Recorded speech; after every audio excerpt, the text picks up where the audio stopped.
Alhamdulillahirrahmanirrahim. Puji syukur dan Tuhan Yang Maha Esa yang telah melimpahkan rahmat dan hidayahnya, sehingga pada pagi hari ini saya dapat melakukan diseminasi. Dan saya ucapkan terima kasih kepada audiens Bapak Ibu Guru sekalian yang bersedia hadir dalam kegiatan diseminasi budaya positif di sekolah CGP Angkatan 6 Kabupaten Rembang atas nama saya Rini Ermawati. Bapak Ibu sekalian, jadi salah satu tugas dari CGP yaitu melaksanakan diseminasi yang akan disebarluaskan informasinya mengenai budaya positif di sekolah dengan teman-teman sejawatnya di sekolah yang bersangkutan. Baik, untuk mengefektifkan waktu, izinkan saya untuk memaparkan beberapa materi mengenai budaya positif di sekolah. Bapak Ibu sekalian, apa sih yang dimaksud dengan budaya positif itu? Budaya positif itu apa sebetulnya? Jadi budaya positif itu yang dimaksudkan ya, itu sebuah keyakinan yang dimiliki oleh semua warga sekolah atas apa yang dilakukan selama ini penuh dengan kesadaran dan bermanfaat untuk orang lain.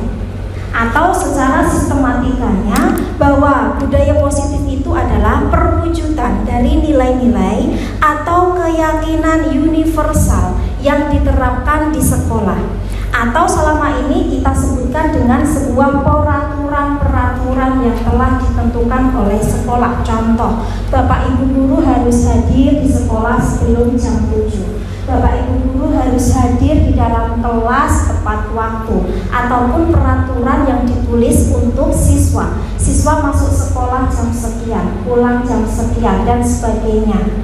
Ya, itu termasuk budaya positif. Akan tetapi di dalam pendidikan guru penggerak, peraturan-peraturan itu disebut dengan budaya sekolah. Gitu. Jadi ada namanya sebuah keyakinan, bukan peraturan. Jadi kalau selama ini kan ditulis peraturan sekolah itu apa? Sekolah memberikan sebuah tata tertib kepada semua warga sekolah agar melaksanakan peraturan itu dengan penuh kedisiplinan. Tetapi di dalam istilah guru penggerak, peraturan itu disebut dengan budaya positif. Baik. Selama ini kita itu melaksanakan pendidikan berasaskan pada peraturan selama ini. Kemudian cara berpikir kita harus kita ubah. Jadi untuk kurikulum Merdeka sekarang ini ya, pusat pemikirannya berdasarkan filosofi pendidikan Ki Hajar Dewantoro. Yang pastinya kita sudah hafal, kita sudah mengenal ada 3 semboyan yang dicetuskan oleh beliau. Yang pertama, Ing Ngarsa Suntulodo, Ing Madya Mangunkarso, dan Tutpuri Handayani. Tentu kita semua sudah tahu artinya bahwa Ing Ngarsa Suntulodo, kita sebagai pendidik, kita sebagai pamong di dalam sekolah harus memberikan contoh bagi murid-murid kita di sekolah. Disiplin kita harus dicontoh, tata cara kita berperilaku juga dicontoh oleh murid. Kemudian apa itu Ing Madya Mangunkarso? Ing Madya Mangunkarso itu kita sebagai pendidik harus selalu memberikan semangat, memberikan dukungan kepada anak didik kita.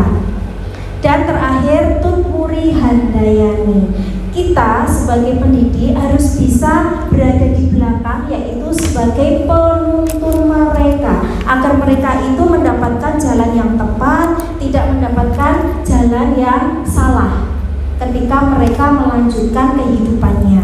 Nah, dari ketiga semboyan ini diharapkan kita bisa melaksanakan pendidikan yang berpihak pada murid. Pendidikan yang berpihak pada murid, sehingga kita harus tahu apa sih kebutuhan dari murid itu. Tidak serta-merta kita mengajar dengan keinginan kita sendiri. Jadi filosofi pendidikan Ki Hajar Dewantoro memfokuskan bahwa kita pendidik harus berpihak pada kepada murid, tidak berpihak pada sebuah peraturan belaka, dan tentunya harus mengetahui kebutuhan murid itu apa saja. Contoh misalnya murid kok melanggar sebuah peraturan, kita tidak serta-merta langsung menyalahkan muridnya. Satu, kita harus berpihak pada murid terlebih dahulu. Kita tanya dulu, ada rasa empati, ada rasa kasih sayang yang kita salurkan kepada murid. Bagaimana kita menangani permasalahan murid itu. Jadi tidak hanya serta-merta kita itu berporos pada sebuah peraturan. Kita harus menyalurkan empati kita, rasa kasih sayang kita kepada murid. Seakan-akan kita itu membayangkan murid itu anak kita sendiri, atau kita membayangkan murid itu diri kita sendiri. Ketika kita melakukan sebuah kesalahan, ya, kita tidak serta-merta menginginkan kita diintimidasi, kita selalu disalahkan, terus akhirnya kita mendapatkan sebuah hukuman. Nah itu, jadi diharapkan pendidikan di dalam sekolah itu harus berpihak pada murid. Berikutnya, pendidikan, filosofi pendidikan yang dicetuskan oleh Ki Hajar Dewantara memiliki tujuan, yaitu menuntun segala kodrat yang dimiliki oleh murid, kodrat alam dan kodrat zaman, agar mereka dapat mencapai keselamatan dan kebahagiaan yang setinggi-tingginya, baik sebagai manusia maupun sebagai anggota masyarakat. Bapak Ibu sekalian, jadi diharapkan dari pendidikan di sekolah, murid itu dapat melaksanakan, murid itu dapat menjalankan kehidupannya di masyarakat dengan baik. Bagaimana dia itu bisa bersosialisasi yang baik, bagaimana dia itu bisa beradaptasi di lingkungannya dengan baik, serta-merta tidak hanya kita memberikan sebuah pengetahuan atau teori-teori saja kepada mereka, melainkan kita harus menuntun mereka bagaimana mereka itu mendapatkan jalan yang baik sehingga dia itu mendapatkan sebuah kebahagiaan. Terkadang kita mendapati sebuah siswa itu ketika mau berangkat sekolah, dia itu tidak merasa dengan sadar dia itu membutuhkan sebuah pendidikan. Mungkin dia itu berangkat sekolah karena, oh iya saya memang disuruh orang tua untuk sekolah. Oh iya saya itu malu ya kalau tidak sekolah. Berarti anggapan-anggapan itu perlu kita luruskan. Ya, kita sebagai pendidik harus menuntun mereka bahwa seseorang ya itu harus memiliki kebutuhan untuk pendidikan atau bersekolah. Sehingga pendidik itu harus dapat menuntun murid agar mendapatkan jalan yang tepat dan tidak terjerumus di jalan yang sesat. Ini tugas kita Bapak Ibu, agar mereka itu nanti selamat dalam menjalani kehidupan. Kemudian menurut Ki Hajar Dewantara juga, sebuah sekolah itu diibaratkan seperti tanah atau perladang atau persawahan. Sedangkan kita pendidik diibaratkan seperti petaninya, dan murid diibaratkan seperti sebutir benih yang akan kita tanam. Jadi ilustrasinya sekolahan ini itu tanah atau perladangan.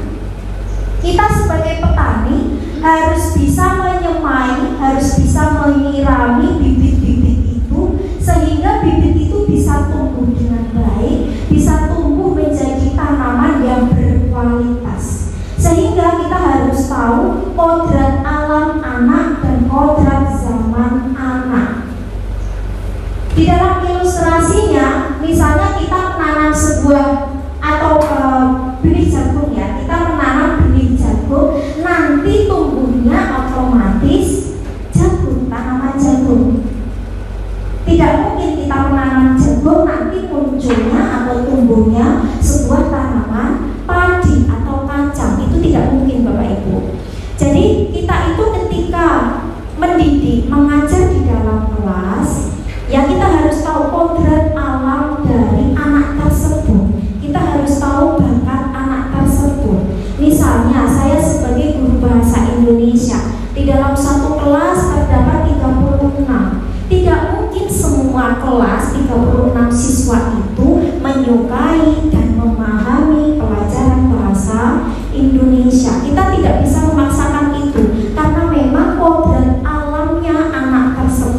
sering dipukul oleh Bapak Ibu guru. Misalnya ada tugas, ada PR 10, salah satu menjawabnya salah satu dicubit 1 kali, salah 2 dicubit 2 kali, salah 3 nanti dipukul 3 kali. Itu pernah saya alami.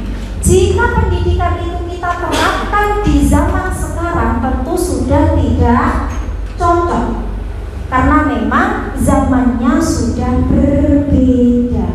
Zaman sekarang itu anak-anak di dalam abad 21 atau yang disebut dengan zaman Z, yang dimana anak-anak itu memang masih manja.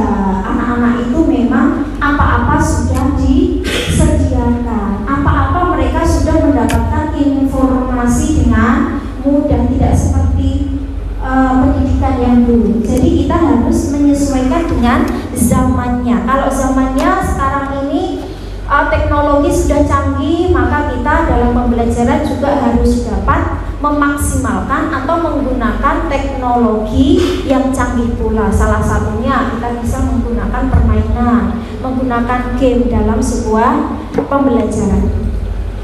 Berikutnya, apa ya hubungan antara filosofi Ki Hajar Dewantara tadi dengan budaya positif di sekolah? Dengan melaksanakan pendidikan yang berpihak pada murid, diharapkan murid memiliki keyakinan atas hal-hal positif dan bersedia dengan sadar menerapkan keyakinan tersebut di kehidupan sehari-hari. Kemudian terus-menerus secara kontinu dan terciptalah budaya positif. Jadi budaya positif itu merupakan penerapan peraturan-peraturan di sekolah yang dilaksanakan secara sadar dan penuh keyakinan. Contoh, kemarin saya menemui anak itu sering mengeluarkan baju. Mereka itu punya keyakinan. Keyakinannya itu seperti ini, Bapak Ibu. Oh ya, kalau Bapak Ibu guru di sekolah itu mengeluarkan bajunya, dia itu meniru. Oh iya, berarti murid-murid itu kalau berpakaian juga dikeluarkan bajunya. Saya pernah menegur anak, Mas tolong bajunya dimasukkan. Bu, Bapak Ibu guru di sini juga bajunya dikeluarkan. Berarti anak itu belum memiliki keyakinan. Nah, itu perlu kita tuntun. Kita sebagai pendidik perlu kita tuntun. Mengapa ya? Siswa itu bajunya harus rapi, bajunya harus dimasukkan. Itu semua ada alasannya. Maka kita perlu menuntun mereka agar mereka itu sadar, punya keyakinan bahwa kalau kita itu berpakaian dengan rapi, dengan baik, nanti ketika mereka belajar pun juga akan menghasilkan pendidikan yang baik pula. Atau ketika mereka nanti bekerja dengan cara berpakaian yang rapi, nanti hasil pekerjaan yang mereka hasilkan juga akan rapi. Nah, ternyata anak-anak perlu keyakinan itu. Jadi budaya-budaya positif yang ada di sekolah, mereka itu laksanakan itu dengan tidak penuh keyakinan, dengan tidak penuh kesadaran. Maka kita perlu menuntut mereka, Bapak Ibu. Jadi tugas itu bukan hanya tugas dari guru BK, bukan hanya tugas dari wali kelas, tidak, tetapi kita semuanya, semua komponen yang ada di sekolah wajib ya menuntun murid untuk memiliki sebuah budaya positif, yakni keyakinan atas hal-hal positif yang telah diterapkan di dalam sekolah. Kemudian, coba Bapak Ibu guru amati gambar tersebut. Apa sih disiplin itu? Apakah disiplin itu seperti yang ada di gambar? Baris dengan rapi, kemudian menaati aba-aba dari pemimpin. Apakah seperti itu? Bisa jadi iya, ya. Akan tetapi budaya positif atau kedisiplinan yang ada di sekolah lebih kompleks dibandingkan dengan baris berbaris. Jadi yang dimaksud dengan disiplin itu harus dilaksanakan dengan penuh kesadaran, tidak hanya serta-merta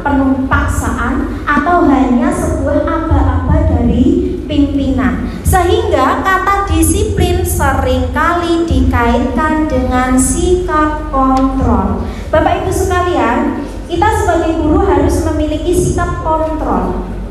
Kita itu di dalam sekolah harus bisa mengontrol para murid kita. Dengan cara apa?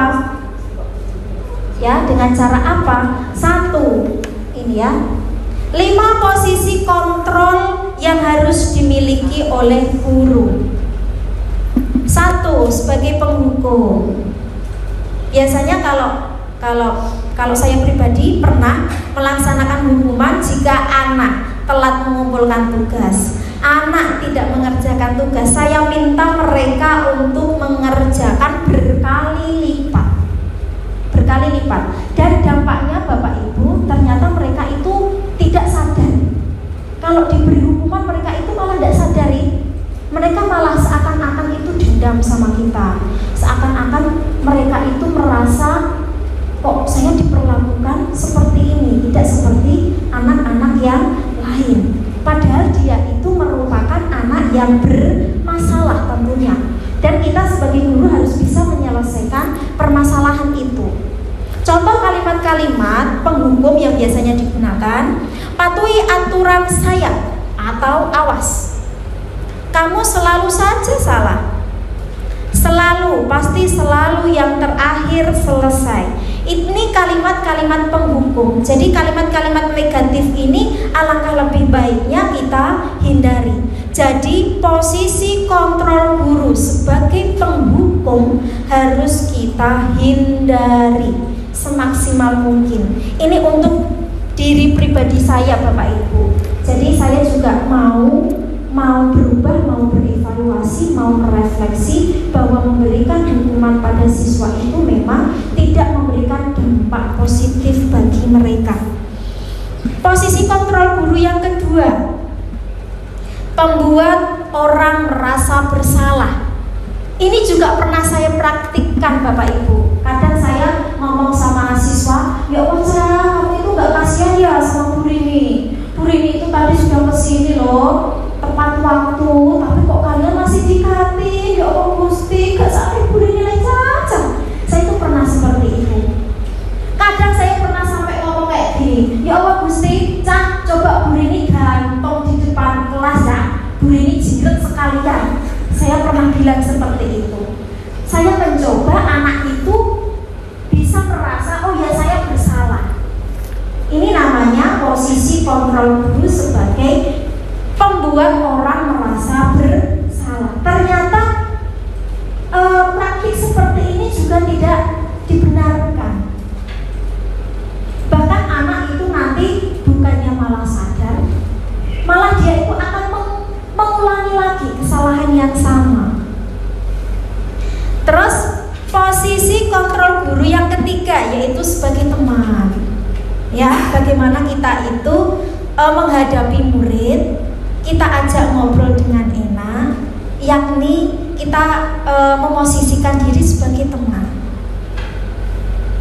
Saya pernah ngobrol dengan anak karena memang anaknya itu terlalu keras kepala, sehingga saya itu harus bisa memosisikan diri sebagai teman. Ketika dia itu membuat status, saya komen saya ya dengan bahasa-bahasa yang gaul ya, bahasa-bahasa yang tidak menunjukkan saya ini orang tua dia, tidak, melainkan saya memosisikan sebagai teman. Wah bagus sekali mas, ini di mana? Piknik di mana? Wah sama pacarnya ya. Bahasa-bahasanya seperti itu. Dan ternyata Bapak Ibu praktik seperti ini boleh dilakukan, akan tetapi perlu ada batasannya. Jangan sampai kita itu memosisikan sebagai teman tetapi nanti melampaui batas, itu tidak boleh. Ya, jadi kita boleh sesaat kita menjadi teman mereka, akan tetapi yang paling utama kita itu sebetulnya orang tua dari murid. Jadi boleh kita mempraktikkan memosisikan diri sebagai teman, boleh, akan tetapi harus ada batasannya. Kemudian posisi kontrol guru yang keempat, yakni sebagai manajer. Sebagai manajer berarti kita itu harus bisa mengelola murid itu agar mereka itu bisa menjadi individu, bisa menjadi insan yang lebih baik lagi. Kalimat yang bisa digunakan, apa yang kita sepakati kemarin. Coba kamu meyakininya bahwa memasukkan baju memang itu bisa berpengaruh terhadap pola pikir kita. Jadi kalau gini Bu, saya itu pernah mempraktikkan ya, berpakaian rapi dengan tidak rapi nanti akan berpengaruh dalam kinerja kita dalam bekerja. Kalau kita itu dari rumah sudah rapi, sebelum masuk kelas itu rapi, di depan anak juga kita pede, kita itu mengajar juga enak. Tetapi kalau dari rumah itu sudah kesiangan, amburadul, wajah kita sudah semrawut, baju kita kucel dan lain sebagainya, kita di depan murid juga kurang maksimal. Nah seperti itu, jadi murid juga harus punya keyakinan kalau kita itu berpakaian rapi, nanti apapun yang kita laksanakan juga akan rapi. Nah sebagai manajer kita itu harus bisa mengelola murid sebaik mungkin. Ya, ini sebagai manajer. Kemudian sebagai monitor atau pemantau, ini posisi kontrol yang kelima, kita hanya mengontrol saja. Misalnya saya punya anak didik yang sering tidak masuk kelas, terus saya hanya mengontrol saja, tidak mau mengelola, tidak mau mengingatkan, tidak mau menuntun dia. Posisi ini boleh saja dilaksanakan jika posisi kontrol manajer sudah kita laksanakan maksimal mungkin, tetapi anak tidak ada perubahan. Contoh kasus di kelas 10 DPIBA kemarin ya, atas nama Freda itu, kita itu sebagai guru sudah sebagai posisi manajer, kita sudah menuntun dia, kita sudah memantau dia, akan tetapi dia itu tidak ada perubahan. Akhirnya kita boleh hanya memosisikan diri hanya sebagai pemantau, kita pantau saja.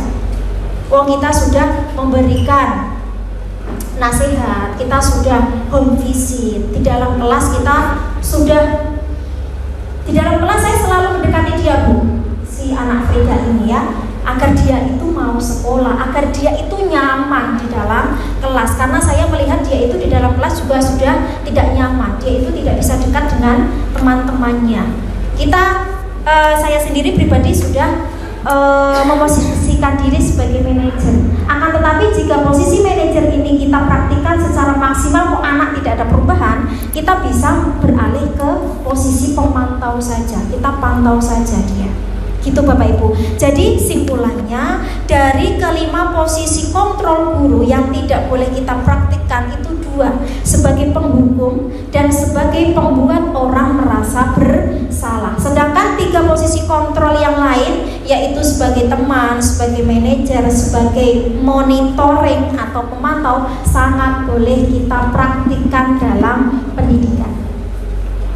Baik Bapak Ibu, jadi berkenaan dengan budaya positif tentunya tidak jauh dari hal yang namanya disiplin. Jadi kita itu di dalam pendidikan kita selalu menegakkan kedisiplinan. Anak itu harus tepat waktu masuk kelas, anak harus tepat waktu mengerjakan tugas, anak harus disiplin waktu, disiplin tempat. Kalau habis makan harus dibuang sampahnya di tempat sampah, tidak boleh berserakan, itu namanya disiplin tempat. Kemudian juga harus disiplin dalam mengenakan seragam, atributnya harus lengkap, bajunya harus dimasukkan. Ketika mengenakan OSIS maka sepatunya harus hitam, kaos kakinya harus putih, sabunnya harus berwarna hitam. Itu merupakan disiplin Bapak Ibu.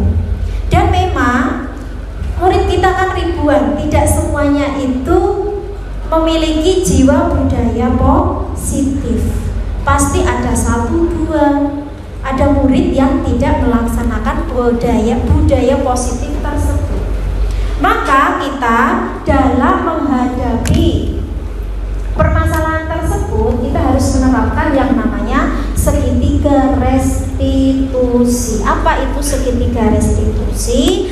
Seketika restitusi yaitu proses menciptakan kondisi bagi murid untuk memperbaiki kesalahan mereka, sehingga mereka bisa kembali pada kelompok mereka dengan karakter yang lebih kuat. Seketika restitusi ini bagaimana kita menuntun siswa agar siswa itu paham bahwa apa yang dia lakukan itu melanggar budaya positif, kemudian dia itu bisa merenungi, dia itu bisa memperbaiki dirinya sendiri dengan cara mereka sendiri, bukan dengan cara kita, apalagi kita menghukumnya.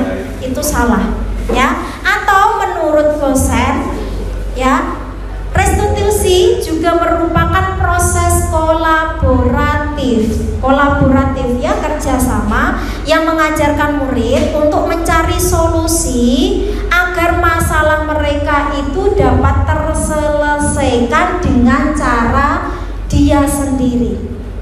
Contoh, kemarin saya mendapati siswa itu jika masuk kelas selalu telat. Saya kalau masuk kelas, dia itu selalu tidak ada. 15 menit, 10 menit, baru ketek. Assalamualaikum Bu, maaf telat Bu. Itu pasti satu anak itu. Akhirnya saya panggil. Kemudian saya melaksanakan sebuah praktek seketika restitusi. Seperti ini Bapak Ibu. Semoga Bapak Ibu berkenan untuk menyimaknya.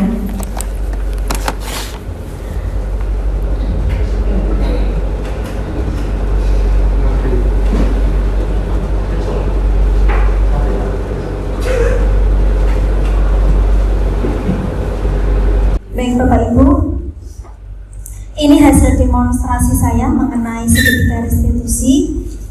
Semoga Bapak Ibu berkenan untuk menyimaknya. Assalamualaikum warahmatullahi wabarakatuh. Salam guru penggerak. Perkenalkan, saya Rini Ernawati, CGP Angkatan 6 dari Kabupaten Rembang, asal SMK Negeri 1 Rembang. Pada kesempatan hari ini, saya akan berdemonstrasi kontekstual modul 1.4 mengenai segitiga restitusi. Selamat menyaksikan.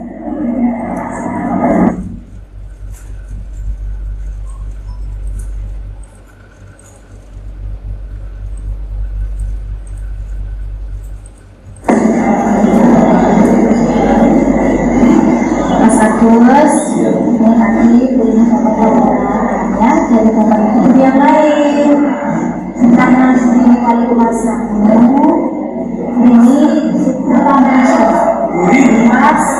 apa yang dilakukan oleh Bapak Ibu. Ada laporan bahwa Agus ya sering telat ketika ganti pelajaran. Apakah itu betul? Betul ya? Coba kenapa ya Mas Agus itu sering telat masuk ke pelajaran? Coba ceritakan kenapa?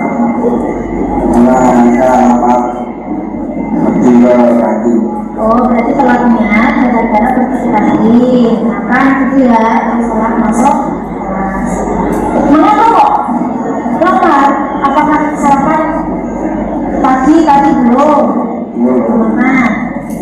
Itu belum masak. Kalau pagi ibu nggak pernah masak? Jarang. Kadang masak kadang enggak. Kalau siang. Kalau siang. Jadi nggak sempat sarapan. Sarapan yang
tidak sering ke kantin karena kamu lapar, solusinya apa coba biar kamu ini masuk kelasnya bisa on time, bisa disiplin?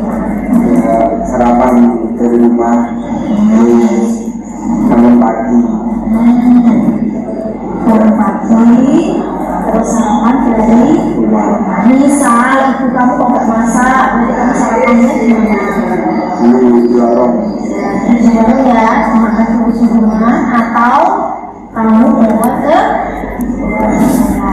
dan bisa kan seperti itu ya. Oke, jadi lain kali ya, mulai besok berarti kami harap Mas Agus tidak telat masuk pembelajaran dengan cara tadi ya, sarapan dari rumah biar tidak lapar, terus kamu tidak terkejut, akhirnya tidak telat ke pembelajaran. Oke, berarti kita sudah menemukan titik temu. Berarti Mas Agus mulai besok harus sarapan ya. Terus ini tadi kita ngobrol seperti ini, refleksinya bagaimana? Mas Agus, kamu tahu kesalahannya, kamu mau mencari solusinya. Tadi dibagi sama begini takut nggak? Awalnya takut. Terus? Ini saran. Ya. Berarti pencarian masalah seperti ini menurut kamu nyaman nggak? Nyaman ya? Nggak harus marahin gitu kan? Nggak harus diminta, nggak harus disalahkan, tapi kamu juga harus punya kemampuan mempelajari lebih baik. Itu ya, kalau sekolah kita itu punya keyakinan keras, yakni kita harus selalu disiplin. Coba Mas Agus ceritakan, mengapa kok kita harus disiplin? Ceritakan. Kita yakin bahwa sekolah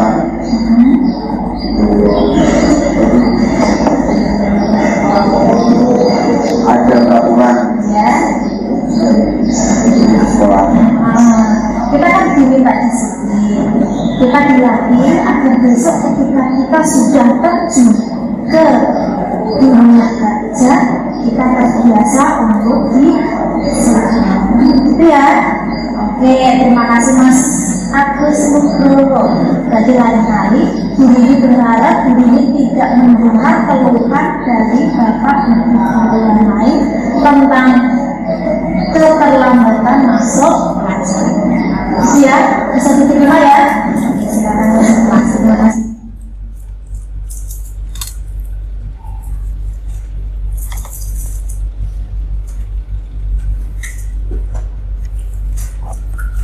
Ini Bapak Ibu.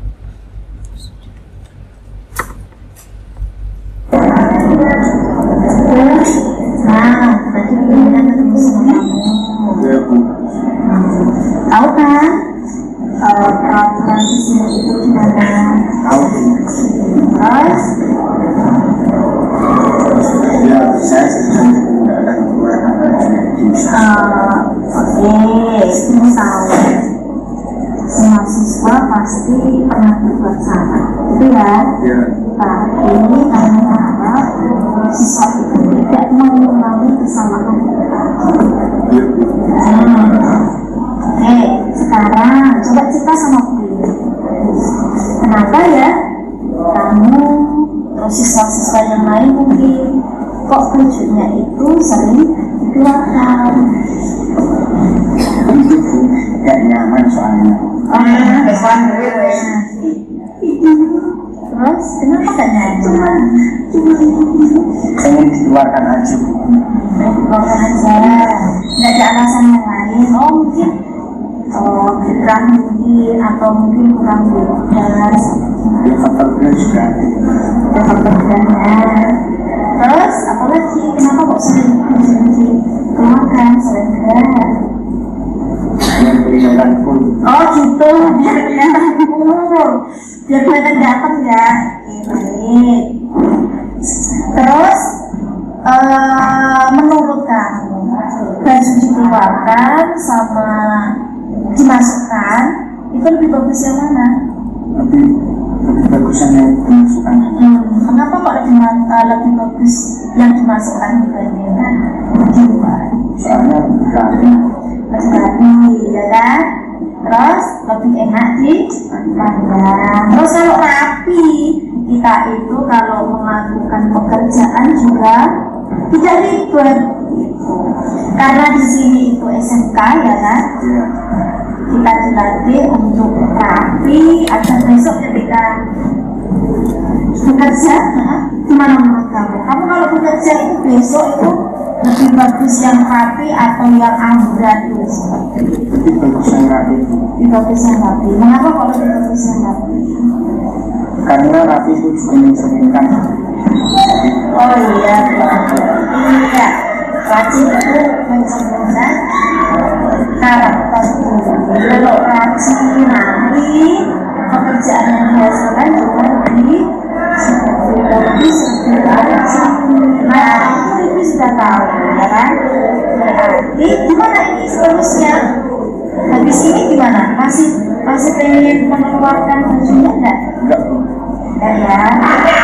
Terus gimana caranya biar kamu mau memasukkan bajunya terus? Dengan cara saya berjanji tidak akan mengeluarkan baju lagi. Selain berjanji, mungkin kalau semua saya izin keluar sebentar dulu biar tidak merasa sunyi, dikemas, atau mungkin Bu saya mau bawa itu Bu dipasangnya kecil sendiri misalnya, gitu ya. Ya Bu. Selain berjanji, berarti kamu harus tahu tadi ya keyakinan. Ada keyakinan di dalam hati bahwa memasukkan baju itu lebih baik dibandingkan mengeluarkan. Coba ulas lagi, diulangi lagi. Keyakinan kamu kalau baju itu lebih baik di dalam dibandingkan di luar itu gimana? Lebih bagusan di dalam. Di dalam, kan lebih terlihat ganteng walaupun tadi kamu ngomong di luar biar terlihat cool, padahal baju di dalam harus terlihat lebih rapi, gitu ya. Oke, ini tadi Bu Rini menemui kamu, ya, bajunya dikeluarkan, Bu Rini panggil ke perpustakaan. Kamu merasa takut atau merasa marah sama Bu Rini atau merasa jengkel sama Bu Rini enggak? Cuma merasa malu. Oh, gitu malu. Kenapa malu? Karena dia nggak mencerminkan diri mereka. Oh iya. Terus setelah kita evaluasi ya, belum panggil, kita ngobrol, perasaan kamu gimana? Jadi lebih enak. Lebih enak, gitu ya. Tapi Bu Rini gimana? Menangani masalah ini dengan marah-marahkan, terus kamu menjadi takut atau gimana? Dengan cara santai. Oh iya. Terus menurut kamu penyelesaian masalah seperti ini kamu menyenangi apa enggak? Kamu nyaman enggak? Nyaman Bu. Coba ceritakan kenyamanannya itu. Beri kesan dan kesan. Oh, tadi saya itu melakukan kesalahan, terus saya dipanggil sama Bu Rini, diajak ngobrol sama Bu Rini, terus gimana? Saya dari dulu dapat pengajaran bahwa anak sekolah atau murid itu harus melakukan rapi karena itu peraturan dari sekolah. Itu karena peraturan dari sekolah. Terus kamu punya keyakinan kan? Peraturan yang ada di sekolah bahwa Anak sekolah itu harus rapi.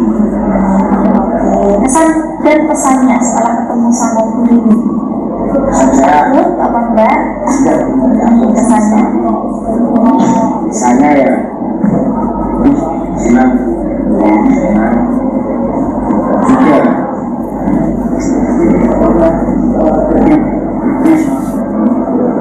di sini aku tahu Oke, kedepannya kamu akan lebih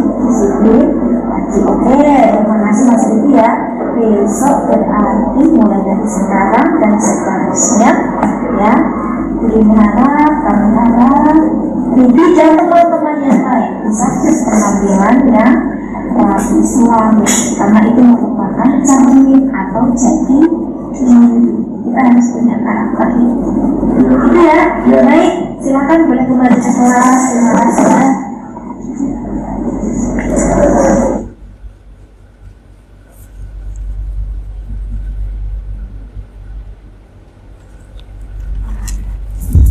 Baik Bapak Ibu, ini tadi 2 video ketika saya mendapati salah satu murid yang melanggar peraturan atau melanggar keyakinan sekolah, sehingga kita sebagai guru mata pelajaran harus bisa mengatasinya. Tidak serta-merta kita berikan kepada guru BK. Kita mulai dari diri kita dulu, guru mata pelajaran dulu kita selesaikan. Jika memang secara pribadi kita tidak bisa membantu siswa tersebut, baru kita berkolaborasi dengan wali kelas dan guru BK. Nah, ini tadi saya mempraktikkan segitiga restitusi. Apa itu segitiga restitusi? Segitiga restitusi itu memiliki 3 sisi ya Bapak Ibu. Di antaranya 1, validasi tindakan yang salah. Berarti dari awal kita tidak langsung menyalahkan siswa, tetapi kita itu menuntun siswa bagaimana dia itu sadar dengan sendirinya bahwa perbuatan yang dia lakukan itu salah. Kemudian stabilkan identitas. Kita meyakinkan pada murid, ya murid itu salah, akan tetapi kesalahan itu bisa diperbaiki. Kita punya power untuk meyakinkan itu kepada siswa. Kemudian menanyakan keyakinan. Setelah dia itu sadar salahnya, kemudian dia itu bisa menceritakan bagaimana dia itu menyelesaikan masalah sendiri, bagaimana dia itu nantinya tidak akan mengulanginya lagi dengan cara dia sendiri. Kemudian menyimpulkan keyakinan bahwa budaya positif yang ada sekolah itu memang baik dilaksanakan dan bermanfaat untuk dirinya sendiri, bukan serta-merta hanya sebuah peraturan dan tata tertib. Baik Bapak Ibu, ini tadi mengenai segitiga restitusi. Kemudian saya akan masuk lagi ke PowerPoint saya. Kita lanjutkan materinya. Jadi itu ya Bapak Ibu.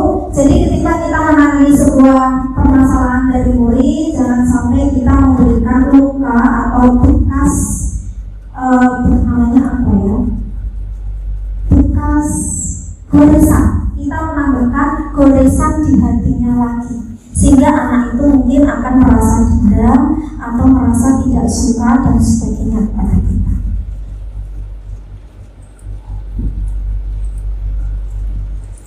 Oke, loading lagi. Ini tadi sudah ya, segitiga restitusi ini tadi sudah kita bahas. Jadi ketika segitiga restitusi ini, langkah-langkahnya tidak harus urut Bapak Ibu, karena memang kondisi siswa kita itu berbeda. Ada anak yang ketika kita tegur, anak itu langsung sadar dengan salahnya.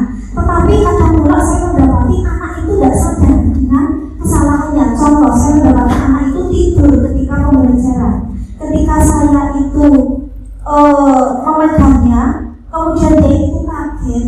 Bukannya dia itu minta maaf atau sadar, tidak, melainkan dia itu marah. Terus dia itu ngantuk, alasannya banyak sekali. Nah, itu perlu kita menanganinya dengan mendalam.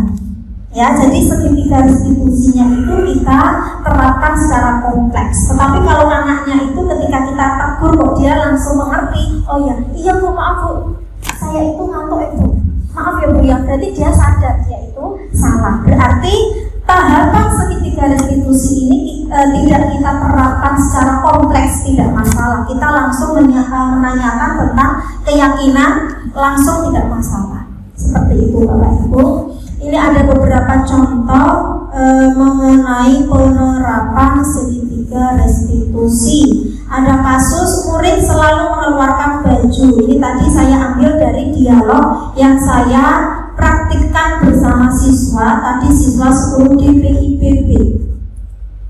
Menstabilkan identitas, contoh kalimat yang bisa digunakan.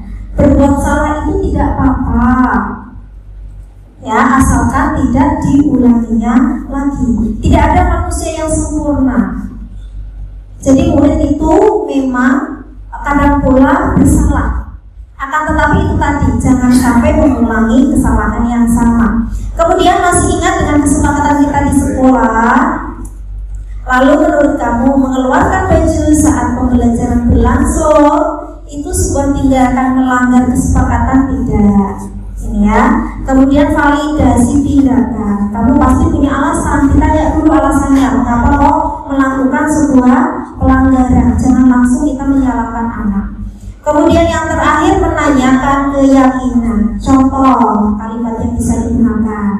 Setelah kita ngobrol panjang, apa keyakinan kamu? Kita harus selalu ingat kebiasaan yang positif atau baik akan menghasilkan sesuatu yang positif atau baik pula. Seperti itu Bapak Ibu.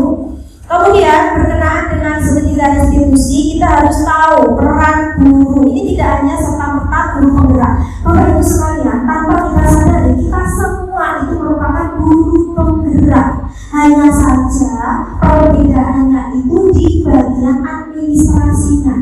Kalau di pendidikan guru penggerak memang kami diwajibkan untuk selalu mendokumentasikan, selalu mencatat apa yang kami laksanakan. Akan tetapi memang Bapak Ibu guru kan tidak.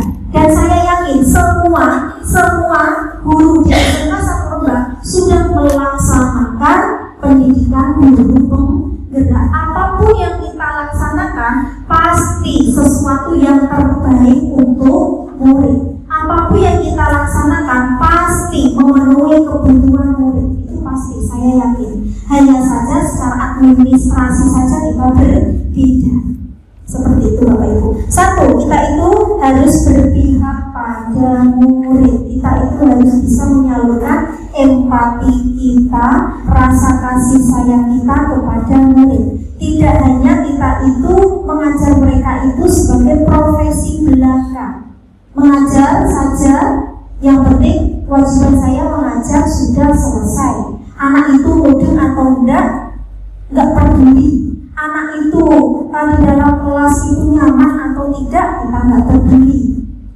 Anak itu suka dengan pembelajaran kita atau tidak, enggak peduli. Jadi kita perlu merefleksikan diri, ya, mau mengevaluasi bahwa kita itu harus memiliki rasa empati dan kasih sayang pada murid, seakan-akan kita itu mengajar anak kandung kita. Berikutnya mandiri Bapak Ibu. Apa itu mandiri? Bahwa sebagai guru kita harus lebih dulu memiliki nilai mandiri sebelum menggerakkan subjek lain. Berbekal sebagai pribadi yang mandiri akan mempermudah terlaksananya peran guru penggerak. Jadi mandiri yang dimaksud di sini yaitu kita sebagai guru harus mau mandiri belajar, mau secara mandiri menyelesaikan permasalahan-permasalahan apa yang kita lalui di dalam kelas. Salah satunya siswa yang bermasalah. Jadi kita harus secara mandiri dulu mau menyelesaikan. Tidak langsung kita berdoke anak itu ke BK langsung, tidak. Tetapi kita harus bisa mandiri dulu menyelesaikan. Jika memang kita sudah tidak sanggup, bisa berkolaborasi dengan pihak yang lain. Kemudian reflektif itu mau dan mampu menilai diri sendiri. Setelah pembelajaran kita buat catatan. Pembelajaran yang telah kita laksanakan itu sudah baik atau belum? Sudah sesuai dengan RPP atau belum? Apakah media yang digunakan sudah cocok atau belum? Anak sudah menguasai materi yang kita sampaikan atau belum, dan sebagainya. Jadi untuk refleksi tidak hanya siswa saja yang merefleksikan diri. Kita sebagai guru juga harus mau merefleksikan diri. Kita harus terbuka jika ada saran kritikan dari guru lain atau pihak lain. Berikutnya, kemampuan dalam berkolaboratif. Ini bekerja sama. Kadang-kala jujur saya menemui salah satu guru itu, dia itu pintar, akan tetapi kok tidak bisa berkolaborasi dengan guru yang lain. Saya menemukan Bapak Ibu, Akan tetapi berjalannya waktu, guru tersebut bisa melaksanakan kolaboratif walaupun tidak seperti kolaboratif yang kita laksanakan dengan guru-guru yang lain. Jadi kita itu sebagai guru harus mau bekerja sama dengan semua komponen.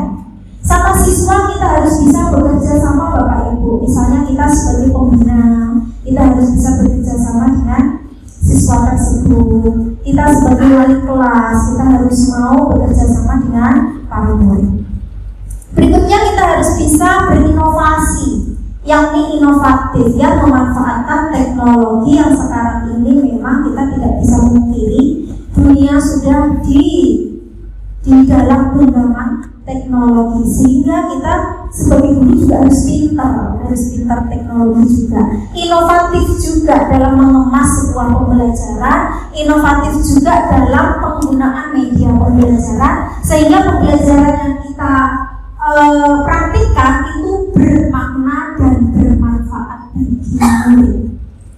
Nah, baik Bapak Ibu, mari kita bersama-sama, kita berkolaboratif bareng-bareng melaksanakan budaya positif di SMK Negeri 1 Rembang, dimulai dari diri kita sendiri.